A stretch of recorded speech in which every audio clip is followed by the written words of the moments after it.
गम्भीर बन्दै आत्मदाहको श्रृङ्खला एक सातामा 3 जनाले गुमाए ज्यान। नेपालमा आफैले आफैलाई आगो लगाएर आत्मदाह गर्ने डरलाग्दो श्रृङ्खला सुरु भएको छ। पछिल्लो एक सातामा आत्मदाहको प्रयास गरेका 3 जनाले ज्यान गुमाएका छन्। काठमाडौँको बुद्धनगरका 45 वर्षीय आस्पिन रावत, मुगुका गणेश नेपाली र सर्लाहीका विवेक मण्डलको उपचारका क्रममा मृत्यु भएको हो। रावत र नेपालीको वीर अस्पतालमा र मण्डलको कीर्तिपुर अस्पतालमा मृत्यु भएको छ। आफ्नै घरको भान्सा कोठामा आत्मदाह प्रयास गरेका रावतलाई तत्कालै प्रहरीले उद्धार गरेर वीर अस्पताल लगे पनि उनलाई बचाउन सकिएन।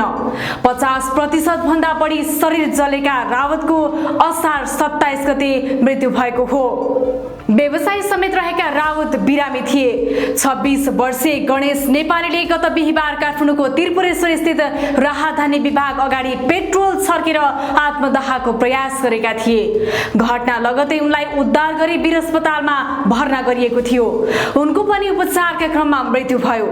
आफूले रोकिराखेको मोटरसाइकलमा महानगर प्रहरीले व्हील लक गरेर लैजाने प्रयास गरेपछि उनले आत्मदाहको प्रयास गरेका थिए।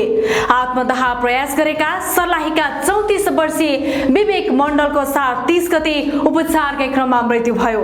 मण्डललाई शुक्रबार हेलिकप्टर मार्फत काठमाडौँ ल्याइएको थियो। एमएससी सम्म अध्ययन गरेका मण्डल पछिल्लो समय बेरोजगार थिए।